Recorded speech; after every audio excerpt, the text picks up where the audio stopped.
Wow, wow, wow, wow. Hello, brethren, and anyone watching me across the globe, whether from Africa, Europe, Asia, America, or any part of the world. The Lord bless you. Shalom, shalom. It's a beautiful day, and it's your brother Moses Benjamin again. I just want to share a little light with you from the Word of God, and I believe it's going to bless your life. I believe it's going to open your understanding. I believe it's going to bring a paradigm shift. Paradigm shift. Your walk with God, concerning your walk with God, and concerning the will of God. The Lord bless you. So I just want to share a little light about the Word of God.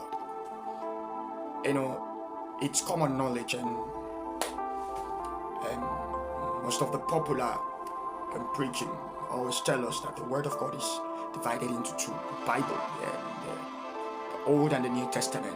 And we all know what the Old Testament is all about. The Old Testament consists of the law and the prophets. When we're talking about the law, we are talking about the 5 books that were written by Moses. Moses, one of the greatest Jewish leader, one of the greatest, one of the strongest, very faithful Jewish leader. Moses is an icon in the entire Judaism. All the tenet and the dictate of Judaism are based on the teaching of Moses, based on what Moses taught them and what he received from God and gave to them. So Moses is one of the greatest icon. It's the greatest icon, a model in Judaism and the entire Jewish nation. They hold Moses in high esteem, and he was the one that wrote. He was the one that wrote the law. He was the one that received the law to give to the children of Israel. So when we're talking about the law, we're talking about the 5 books that were written by Moses. The Bible contains 66 books. 66 books, yes. But the first 5 books in the Old Testament were written by Moses. And it was written by revelation.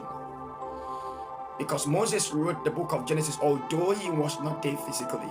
Wrote it as if he was there. That means the writing of the book of Genesis was like the writing of a visual artist, because he perfectly described the whole scenario.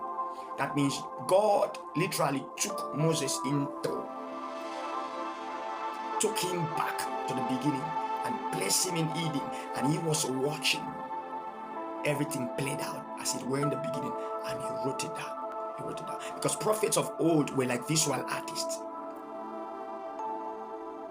So if you check their writings, they were writing as though they were there at the center of the whole scene. So he wrote Genesis, Exodus, Leviticus, Numbers, and Deuteronomy. And that in the Hebrew tongue, in Hebrew it's called Torah.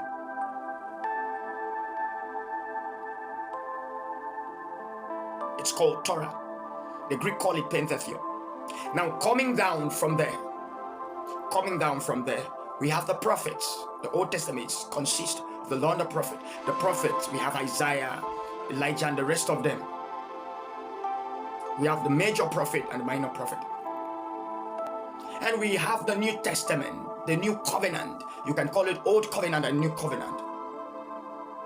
Moses symbolized the Old Covenant. Jesus Christ was the embodiment of the New Testament. So he said, a new commandment I have given to you, that ye love one another, even as I have loved you. He was the embodiment. So when you are thinking about the law, Moses comes into your mind. When you are thinking about the prophet, it's Elijah first. When you are thinking about the new covenant, it's Jesus Christ. Now there is a 3rd commandment. There is a 3rd book.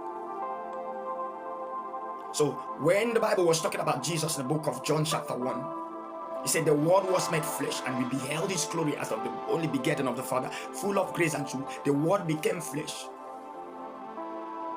So the Word that you are reading now is a person.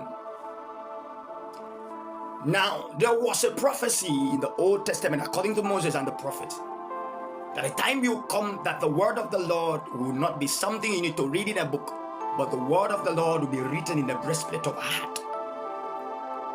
So men will not, even if you couldn't get access to the hard copy, that there will come a time that the word of God will be stamped in your spirit. And like the well, you draw out and give to your generation and bless people and heal the sick and bring the full counsel, the whole counsel of the Lord, without opening an hard copy of the Bible. And that is the third covenant, that is the third testament. The apostles call it living epistle. They will come upon, they call them that we become living epistles. Not momo a book, living epistles. That is when the life of God find effulgence, find expression in your life, where the glory of the Lord, where the law of God find full expression. That was what began to happen in the early church. The people saw these guys and they said, these are little Christ. And they began to call them Christians because they became living epistles. Their life become an expression of the character and the life of God. So the highest realm is the level of life, where the very life of God oozes out from you. So your life become a book that people read. So when people want to find God, they will look at your life. That was the kind of person the Apostle Paul was. He said, follow me as I follow. He was bold to say, follow me as I follow Christ. Because at this level, his life became a living epistle. Christ might not be here literally, but I know him, I've believed. His character, his fruit, has intermingled with my, it has become one with me. His life has been fused into me. I have become one with Christ. So I can boldly say, you can follow me. That is the height of spirituality. The fullness of Christ. The stature of Christ. That is the goal of our faith walk. The stature of Christ. That we become a total man, a complete man. A complete man is one that has risen to the stature of Christ. The fulgence, the fruit, the character of God completely find expression in him. So Paul will say, press toward the mark of the high calling. That is a high calling, where your life become a living epistle. And I pray that your life will become a living epistle. I pray for you and I pray for myself that our lives become living epistle. It's a revelation for everyone, including me. I'm still pressing every single day that my life will become an effulgence of God's glory. Listen to this message played over and over again. Follow, like, for more edifying message like this. Make sure you share it, make sure you like, and make sure you follow me. The Lord bless you. Shalom, shalom. May our life become living epistle, a third testament of the word of God. God bless you.